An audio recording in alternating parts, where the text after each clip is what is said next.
ఇక డీటెయిల్స్ చూస్తే ఆపరేషన్ కాగర్లో భాగంగా మావోయిస్టులపై భద్రతా దళాలు ఉక్కుపాదం మోపుతున్నాయి.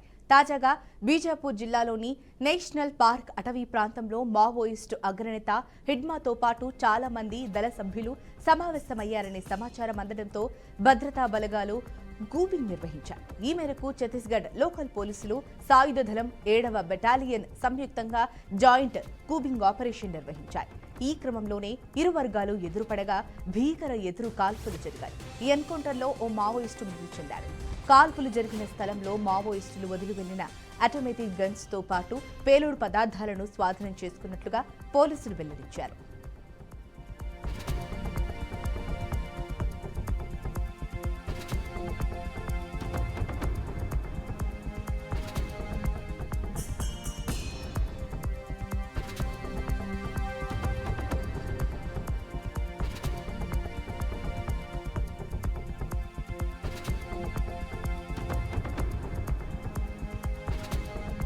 ఆపరేషన్ కాగర్లో భాగంగా మావోయిస్టులపై భద్రతా దళాలు ఉక్కుపాదం మోపుతున్నాయి. తాజాగా బీజాపూర్ జిల్లాలోని నేషనల్ పార్క్ అటవీ ప్రాంతంలో మావోయిస్టు అగ్రనేత హిడ్మాతో పాటు చాలా మంది దళ సభ్యులు సమావేశమయ్యారనే సమాచారం అందడంతో భద్రతా బలగాలు కూంబింగ్ నిర్వహించాయి. ఈ మేరకు ఛత్తీస్గఢ్ లోకల్ పోలీసులు సాయుధ దళం 7వ బెటాలియన్ సంయుక్తంగా జాయింట్ కూంబింగ్ ఆపరేషన్ నిర్వహించాయి. ఈ క్రమంలోనే ఇరు వర్గాలు ఎదురుపడగా భీకర ఎదురు కాల్పులు జరిగాయి. ఈ ఎన్కౌంటర్లో ఓ మావోయిస్టు మృతి చెందాడు. కాల్పులు జరిగిన స్థలంలో మావోయిస్టులు వదిలి వెళ్లిన ఆటోమేటిక్ గన్స్ తో పాటు పేలుడు పదార్థాలను స్వాధీనం చేసుకున్నట్లుగా పోలీసులు వెల్లడించారు.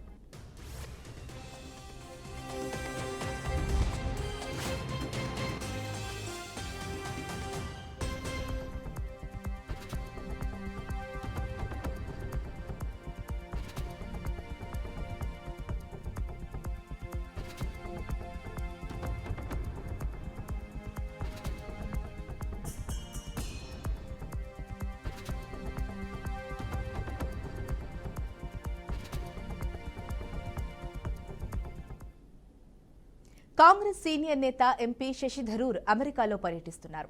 ఆపరేషన్ సింధూర్ విషయంలో మూడో పక్షం జోక్యం చేసుకోలేదని స్పష్టం చేశారు.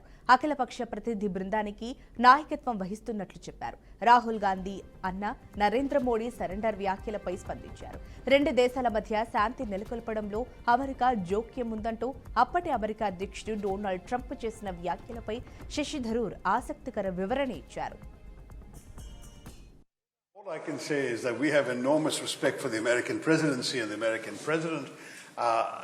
All we can say for ourselves is that we have never particularly wanted to ask anyone to mediate. As I said, we have no real difficulty in speaking the same language as the Pakistanis. As long as they use the language of terrorism, we will use the language of force, and that doesn't require a third party. If, on the other hand, they were to dismantle the infrastructure of terrorism, we can talk to them.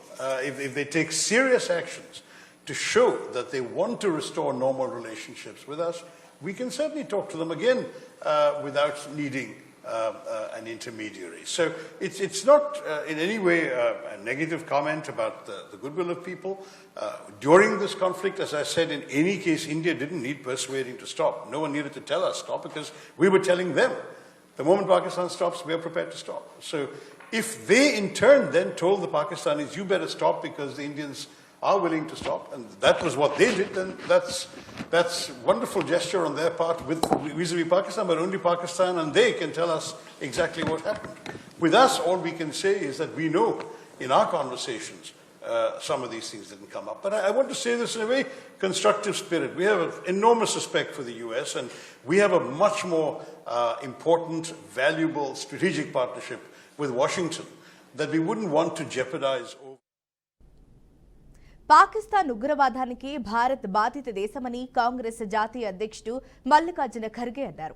అంతర్జాతీయ సమాజం పాక్ను పక్కన పెట్టి ఉగ్రవాదంపై పోరాటం విషయంలో భారత్కు మద్దతుగా నిలవాలని కోరారు.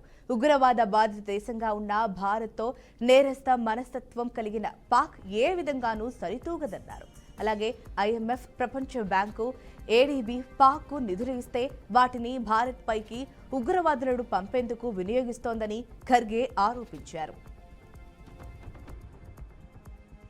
ಘರ್ಷಣೆ ಮಾಡ್ತಾ ಇದ್ದೇವೆ ನಾವು ಹೆಚ್ಚು ಕಡಿಮೆ ಚುಟ್ಪುಟ್ಟು ಯುದ್ಧಗಳು ನಡೆದಿವೆ ಅಥವಾ ನಮ್ಮ ಪಾಕಿಸ್ತಾನ ವಿರುದ್ಧ ನಾವೇನು ಘರ್ಷಣೆ ಮಾಡ್ತಾ ಇದ್ದೇವೆ.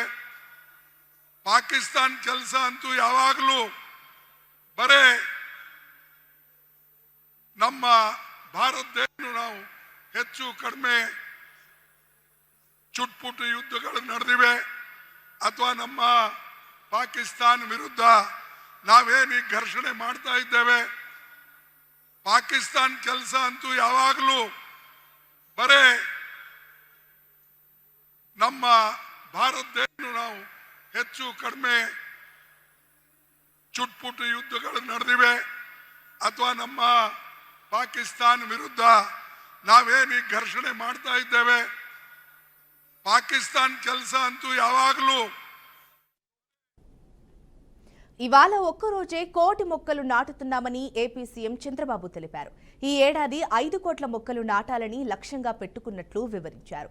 అమరావతి పరిధి అనంతవరం అలాగే ఏడీసీఎల్ పార్కులో వన మహోత్సవం కార్యక్రమాన్ని డిప్యూటీ సీఎం పవన్ కళ్యాణ్తో కలిసి సీఎం చంద్రబాబు ప్రారంభించారు. మంత్రి నారాయణతో కలిసి వారిద్దరూ మొక్కలు నాటారు.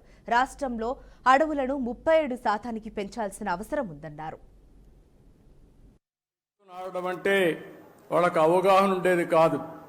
ఫోటో కోసం చెట్టు నాటి ఫోటో అయిపోతానే చెట్టు ఎక్కడుందో కనపడేది కాదు. తర్వాత ఇటీవల గవర్నమెంట్ వచ్చింది. వాళ్ళకి చెట్లు అంటే తెలియని గవర్నమెంట్ అది. చెట్టు వల్ల ఉపయోగం తెలియదు, చెట్ల నరకడం తప్ప చెట్లు పెట్టనే గవర్నమెంట్ అది. ఆ రోజు మనం అందరం మాట్లాడుకున్నాం. ఎక్కడన్నా ముఖ్యమంత్రి హెలికాప్టర్లో పోతా ఉంటే కింద నుండే చెట్లన్నీ ఎగిరిపోతాయి. ఈరోజు నేను వస్తున్నా, మా ఉప ముఖ్యమంత్రి వస్తున్నాడు. ఎక్కడైనా ఒక్క చెట్టు నరుకుతున్నావా తమ్ముళ్ళు చెల్లెమ్మలు మీరే చెప్పమని మిమ్మల్ని అందరూ అడుగుతున్నా. చెట్లు పెంచడం బాధ్యత, చెట్లు నరకడం దుర్మార్గం. కొన్ని దేశాల్లో అయితే శాశ్వతంగా జైల్లో పెడతారు చెట్లు నరికితే. చెట్టు నరకాలంటే కూడా ప్రభుత్వ పర్మిషన్ ఇస్తే తప్ప చెట్టు నరకడానికి వీల్లేదు. చెట్టు నరికితే మనిషిని చంపినటువంటి నేరంగా చిత్రీకరించి వాళ్ళపైన యాక్షన్ తీసుకునే పరిస్థితి వస్తుంది. అందుకే నేను మిమ్మల్ని ఒకటే కోరుతున్నాం, 4-5 సంవత్సరాల్లో మన రాష్ట్రం కనీసం 37% గ్రీన్ కవర్ కావాల్సిన అవసరం ఉంది. దీనికి హార్టికల్చర్ డెవలప్ చేస్తాం. పర్యావరణ పరిరక్షణ కోసం తన వంతుగా ఏదైనా సాధించి మాట్లాడతారని డిప్యూటీ సీఎం పవన్ కళ్యాణ్ అన్నారు. చెట్టు లేని జీవితాన్ని ఊహించలేమని చెప్పారు.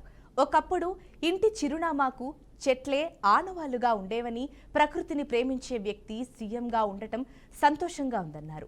50% పచ్చదనం లక్ష్యం కోసం చిత్తశుద్ధితో కృషి చేస్తామని పవన్ వివరించారు. కూడా పర్యావరణం రెండు నా దాంట్లో ఉన్నప్పటికీ నేను వచ్చే సంవత్సరం ఇదే రోజుకి కనీసం 1 కోటి మొక్కలు నాటి, అలాగే ఫారెస్ట్ ఫైర్స్ అడవిలో కార్చిచ్చులు కనుక ఆపగలిగి, ఇందాక మన అంకారావు గారు చెప్పినట్టుగా, కొమెర అంకారావు గారు చెప్పినట్టుగా అడవుల్లోకి గొర్రెల్ని పొట్టేళ్ళు మేపడానికి తీసుకుపోయి అక్కడ గడ్డి కోసం కాలుస్తూ ఉంటారు. వారికి కొంత అవగాహన సదస్సులు పెంచి వచ్చే సంవత్సరం ఇదే సమయానికి మనస్ఫూర్తిగా మీతోటి అనుభవంతో మాట్లాడతాను. ఒక అటవీ శాఖ మంత్రిగా కావచ్చు, పర్యావరణ శాఖ మంత్రిగా కావచ్చు. అలాగే ఒక్క వాక్యం చెప్పి నేను ముగిస్తాను. చెట్టు అదేదో మనకు ఒక ఆశయమో దానికి కొద్ది, ఇది చెట్టు మనకి ఆధారం. కేవలం పక్షులకి వీటికే కాదు, ప్రతి ఒక్కరికి చెట్టు లేని జీవితాన్ని ఊహించుకోండి. ఇదివరకు మనం పెరిగేటప్పుడు ఒక 30 సంవత్సరాల క్రితం ఎవరన్నా మా ఇంటికి వెళ్ళాలి అంటే అక్కడ పెద్ద మర్రి చెట్టు ఉంటుంది. ఆ మర్రి చెట్టు నుంచి కుడి చేతిలోకి వెళ్తే ఈ దారి ఉంటుంది. ఎవరిని ఇల్లు ఫ్రెండ్ ఇల్లు తెలియాలంటే ఎలారా మీ ఇంటికి రావడం అంటే మా ఇంటి ముందు గోరింటాకు చెట్టు ఉంటుంది. ఇట్లాంటివన్నీ పోయినాయి. ఇప్పుడు అసలు చెట్టే ఆనవాళ్ళు అయ్యేది. అలాంటి చెట్లని మనం సంరక్షించుకోవడం మానేసాం. కానీ అదృష్టవశాత్తు మనకి ప్రకృతిని పరిరక్షించగలిగే అవగాహన ఉన్న ఒక బలమైన వ్యక్తి మనకు ముఖ్యమంత్రిగా ఉన్నారు మనకి. అందుకు మనం నిజంగా మనం గర్వించాలి. క్వాడ్స్ అక్రమ మైనింగ్ కేసులో మాజీ మంత్రి కాకాని గోవర్ధన్ రెడ్డి అరెస్ట్ అయ్యారు. అయితే తనపై నమోదైన కేసులో బెయిల్ మంజూరు చేయాలని కోరుతూ ఆయన నెల్లూరు 5వ ఎస్సీ ఎస్టీ అదనపు కోర్టులో పిటిషన్ దాఖలు చేశారు. ఆ పిటిషన్పై ఈ నెల 3న విచారణ చేపట్టిన కోర్టు తదుపరి విచారణ ఇవాల్టికి వాయిదా వేసింది. ఇవాళ కూడా మరోసారి కేసులో వాదోపవాదాలు ఉన్న మెజిస్ట్రేట్ విచారణను ఈ నెల 9కి వాయిదా వేస్తున్నట్లుగా ప్రకటించారు. అదేవిధంగా ఇదే కేసులో కాకానిని కస్టడీకి ఇవ్వాలంటూ పోలీసులు దాఖలు చేసిన పిటిషన్పై ఇవాళ సాయంత్రానికి తీర్పు వెలువడే అవకాశం ఉంది.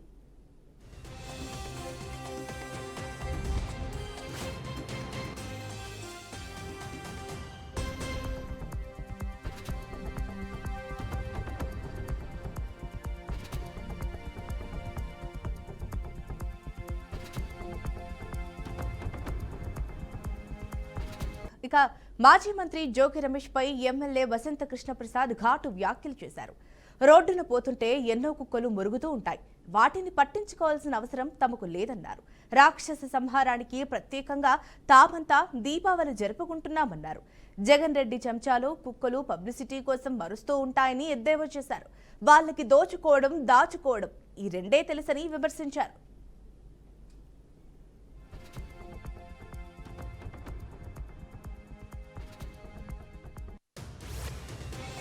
లుక్కు కార్ల స్థానంలో పెద్ద కొత్త కార్ల ర్యాలీలు పెట్టుకొని నడిచే దగ్గర నుంచి కూలిపోయే ఇళ్ల నుంచి రాజభవనాలకు మారటం ప్రజలందరూ కళ్ళతో చూశారు. నిక్కర్లు వేసుకున్న వాళ్ళని ఈ రోజు సూట్లు వేసుకొని కూడా చూశారు. కాబట్టి వాళ్ళు మాట్లాడే ఏ మాటకి విలువ లేదు. వాళ్ళకి ఆ దిగజారిన వ్యక్తులతో వాళ్ళ నోట్లో నోరు పెడితే పోయేది మన గౌరవం, మన మర్యాదే. నీతి లేని, జాతి లేని, విలువ లేని, సంస్కారం లేని వీధి కుక్కలతో మీరు ఎవ్వరూ పంచాయతీ పెట్టుకోవద్దు. కాలమే నిర్ణయిస్తుంది.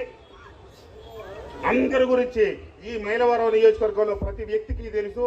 కాబట్టి ఇంతటి ఘనమైన విజయాన్ని అందించిన ఈ ప్రాంత ప్రజానీకానికి, ఈ ప్రాంతానికి కూటమి నాయకులు మేము చెప్పేది ఒకటే, తప్పకుండా నిరంతరం ఈ ప్రాంత అభివృద్ధి కోసం, ప్రజల సంక్షేమం కోసం కృషి చేస్తాం, పనిచేస్తాం అని చెప్పి ఈ సందర్భంగా తెలియజేస్తూ, మీరందించిన ఆ విజయాన్ని వినమ్రతతో, గౌరవంతో స్వీకరించి సంవత్సర కాలం నిరంతరం పనిచేస్తూనే ఉన్నాం.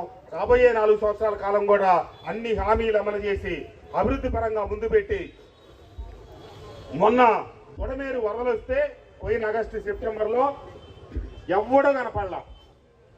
15 రోజుల పాటు తెలుగుదేశం, జనసేన, బీజేపీ ప్రతి కార్యకర్త, ప్రతి నాయకుడు నిద్రపోకుండా ప్రజలకు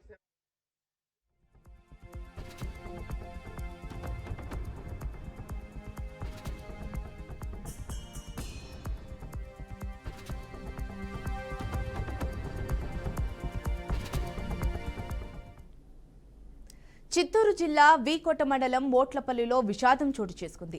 చెరువులో ఈతకు వెళ్లి 3 విద్యార్థులు మృతి చెందారు. వేసవి సెలవులు కావడంతో 8వ తరగతి చదువుతున్న వారంతా ఈతకు వెళ్లారు. నీట మునిగిన వారిని కాపాడేందుకు ఒడ్డున ఉన్న మరికొందరు విద్యార్థులు యత్నించారు. అప్పటికే 2 అక్కడికక్కడే మృతి చెందగా ఆసుపత్రికి తరలిస్తుండగా మరో విద్యార్థి ప్రాణాలు కోల్పోయాడని తెలిపారు. మృతులను మోట్లపల్లి గ్రామానికి చెందిన కుశల్, నిఖల్, జగన్ గా గుర్తించారు. వారిలో ఒకే కుటుంబానికి చెందిన వారు 2 ఉన్నారు.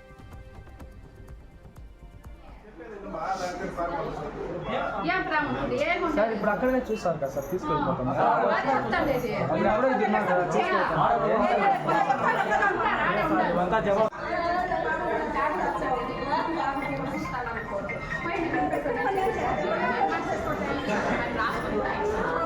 పనిచేస్తున్నారు. ఒక పిల్లోడు వచ్చిందని బయలో పడిపోయినాడు అని చెప్పినారు. తర్వాత మేము వచ్చి చెక్ చేసినాము. చెక్ చేసి ఒక లోతు ఎక్కువ ఉంది. చూస్తే ఒక పిల్లోని ఎత్తినాం ఫస్ట్. తర్వాత ఇంక 2 పిల్లలు వచ్చి వేరే పిల్లల్ని ఏం ఆడ ఎవరు చెప్పారు? అది పూర్ణేశ్వర అబ్బాయి అన్న వచ్చి అక్కడ చెప్పినారు, కుంట్లో మునిగిపోయినాడు, తీద్దరు రండి అన్నారు. తర్వాత మేము వెంటనే వచ్చి ఎత్తి చూసి కొందరికి చనిపోయినట్టు 3 పిల్లలు. ఆడ వచ్చిన వాళ్ళు పిలిచినారు మమ్మల్ని. వాళ్ళ అన్నే అప్పుడు చనిపోయిన వాళ్ళు అన్న వచ్చినాడు. పిలిచి కెమికల్ అంటే వచ్చినాము. చూసే పాటికి సొల్లు ఏం కనబడలేదు. చూసే వాళ్ళంతా చెప్పిన పైన చూసినాక తొక్కలాడితే మేము మంచి చిక్కినాడు. చూస్తే మళ్ళీ ఇంకో ఆడే ఉన్నారు చూడి నాకు మేము చూసినాక మళ్ళీ ఇంకా 2 మంది ఎత్తినాం. మా చేతి కాలేక ఎవరో మనిషి పిలిపించి మళ్ళీ వాళ్ళని ఎత్తిపించారు. పనిచేస్తున్నారు.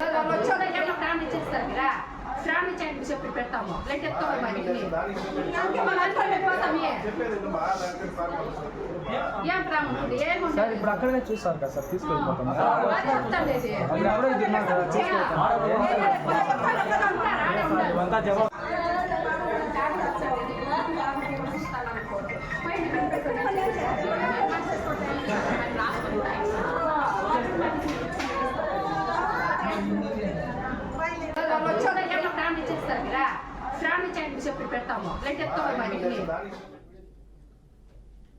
తెలంగాణలో పదవుల పంచాయతీ ఢిల్లీని చేరింది. తమ సామాజిక వర్గానికి కనీసం ఒక మంత్రి పదవైనా కేటాయించాలని పలువురు టీ కాంగ్రెస్ ఎమ్మెల్యేలు అధిష్టానం నేతలను కలిసి విన్నవించారు. తెలంగాణ మాదిగ సామాజిక వర్గానికి చెందిన ఎమ్మెల్యేలు నేడు ఢిల్లీలో కాంగ్రెస్ అధ్యక్షుడు మల్లికార్జున ఖర్గేతో అరగంట పాటు సమావేశమయ్యారు. తెలంగాణ కేబినెట్ విస్తరణలో తమ సామాజిక వర్గానికి తగిన అవకాశాలు ఇవ్వాలని వినతి పత్రం ఇచ్చారు. మాదిగలు రాష్ట్రంలో గణనీయమైన జనాభా ఉన్న సామాజిక వర్గం కావడంతో వారి రాజకీయ సామాజిక ఆకాంక్షలను పరిగణించాలని కోరారు. అలాగే ఏఐసీసీ జనరల్ సెక్రటరీ కేసీ వేణుగోపాల్ను కూడా కలిసి తమ విన్నపాన్ని తెలియజేశారు. కాంగ్రెస్ హైకమాండ్ కేబినెట్ విస్తరణకు ఆమోదం తెలిపిన నేపథ్యంలో ఈ సమావేశం జరిగినట్లు తెలుస్తోంది. సామాజిక సమీకరణాల ఆధారంగా మంత్రి పదవులు కేటాయించాలని నేతలు అధిష్టానానికి తెలిపినట్లు సమాచారం. అయితే రాహుల్ గాంధీ అపాయింట్మెంట్ కోసం ప్రయత్నించినప్పటికీ తగిన సమయం దొరక్కపోవడంతో కొంత నిరాశ వ్యక్తమైందని వార్తలొస్తున్నాయి.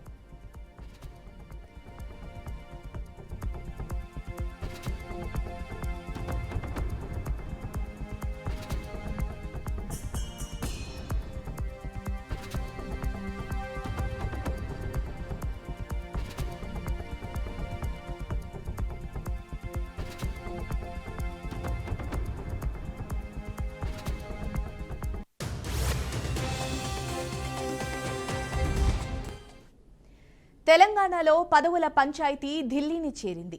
తమ సామాజిక వర్గానికి కనీసం ఒక మంత్రి పదవైనా కేటాయించాలని పలువురు టీ కాంగ్రెస్ ఎమ్మెల్యేలు అధిష్టానం నేతలను కలిసి విన్నవించారు. తెలంగాణ మాదిగ సామాజిక వర్గానికి చెందిన ఎమ్మెల్యేలు నేడు ఢిల్లీలో కాంగ్రెస్ అధ్యక్షుడు మల్లికార్జున ఖర్గేతో అరగంట పాటు సమావేశమయ్యారు. తెలంగాణ కేబినెట్ విస్తరణలో తమ సామాజిక వర్గానికి తగిన అవకాశాలు ఇవ్వాలని వినతి పత్రం ఇచ్చారు. మాదిగలు రాష్ట్రంలో గణనీయమైన జనాభా ఉన్న సామాజిక వర్గం కావడంతో వారి రాజకీయ సామాజిక ఆకాంక్షలను పరిగణించాలని కోరారు. అలాగే ఏఐసీసీ జనరల్ సెక్రటరీ కేసీ వేణుగోపాల్ని కూడా కలిసి తమ విన్నపాన్ని తెలియజేశారు. కాంగ్రెస్ హైకమాండ్ కేబినెట్ విస్తరణకు ఆమోదం తెలిపిన నేపథ్యంలో ఈ సమావేశం జరిగినట్లు తెలుస్తోంది. సామాజిక సమీకరణాల ఆధారంగా మంత్రి పదవులు కేటాయించాలని నేతలు అధిష్టానానికి తెలిపినట్లు సమాచారం. అయితే రాహుల్ గాంధీ అపాయింట్మెంట్ కోసం ప్రయత్నించినప్పటికీ తగిన సమయం దొరక్కపోవడంతో కొంత నిరాశ వ్యక్తమైందని వార్తలొస్తున్నాయి.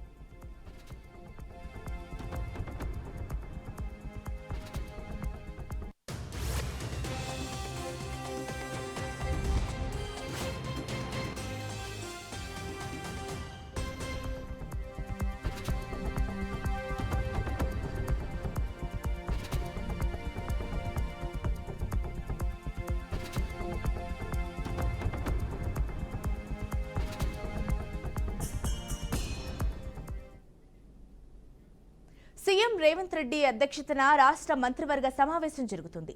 ఈ భేటీలో పలు కీలక అంశాలపై చర్చించి నిర్ణయం తీసుకునే అవకాశం ఉంది. కాళేశ్వరం ప్రాజెక్టుపై రాష్ట్ర విజిలెన్స్ కమిషన్ నివేదిక, జాతీయ డ్యాంల భద్రత ప్రాధికార సంస్థ ఇచ్చిన నివేదికలపై చర్చిస్తున్నారు. వ్యవసాయ సీజన్ ప్రారంభమవుతున్న క్రమంలో ఆదర్శ రైతులను నియమించే అంశంపై నిర్ణయం తీసుకోనున్నారు. రైతు వేదికలకు ఆదర్శ రైతులను ఇన్ఛార్జీలుగా నియమించి భూసార పరీక్షల నిర్వహణ కిట్లు వారి ఆధీనంలో ఉంచడం, వ్యవసాయ అంశాలపై రైతులతో అవసరమైనప్పుడల్లా సమావేశాలు నిర్వహించి వారికి సూచనలిచ్చే విధంగా వారిని నియమిస్తారంటున్నారు. ఆదర్శ రైతులకు గౌరవ వేతనం మాత్రం ఇవ్వడం సాధ్యం కాదని సీఎం స్పష్టం చేసినట్టు ప్రభుత్వ వర్గాల సమాచారం.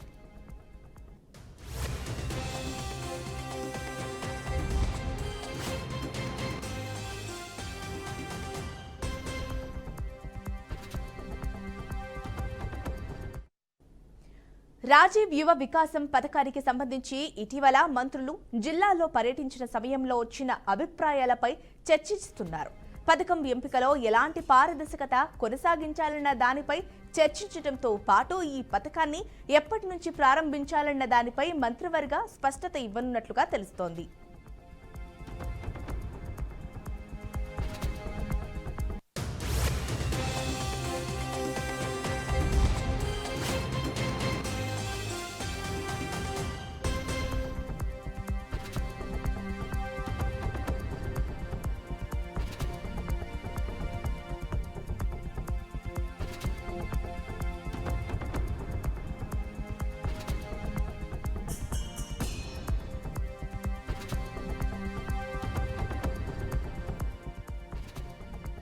సీఎం రేవంత్ రెడ్డి అధ్యక్షతన రాష్ట్ర మంత్రివర్గ సమావేశం జరుగుతోంది. ఈ భేటీలో పలు కీలక అంశాలపై చర్చించి నిర్ణయం తీసుకునే అవకాశం ఉంది. కాళేశ్వరం ప్రాజెక్టుపై రాష్ట్ర విజిలెన్స్ కమిషన్ నివేదిక, జాతీయ డ్యాంల భద్రత ప్రాధికార సంస్థ ఇచ్చిన నివేదికలపై చర్చిస్తున్నారు. వ్యవసాయ సీజన్ ప్రారంభమవుతున్న నేపథ్యంలో ఆదర్శ రైతులను నియమించే అంశంపై నిర్ణయం తీసుకోనున్నారు.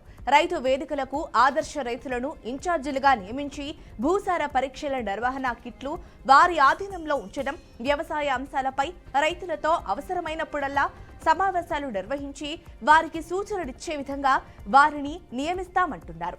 ఆదర్శ రైతులకు గౌరవ వేతనం మాత్రం ఇవ్వడం సాధ్యం కాదని సీఎం స్పష్టం చేసినట్లు ప్రభుత్వ వర్గాల సమాచారం.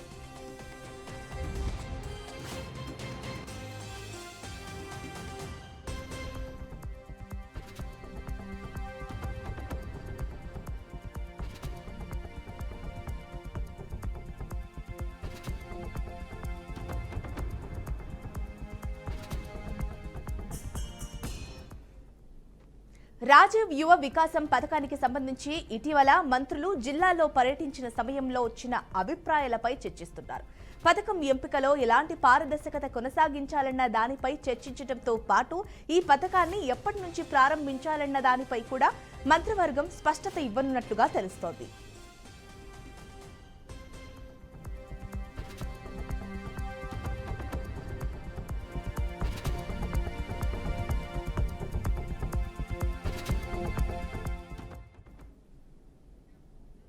ఇవి ఇప్పటి వరకు అప్డేట్స్. మరిన్ని అప్డేట్స్ కోసం చూస్తూనే ఉండండి బీఆర్కే న్యూస్ తెలుగోడి సత్తా.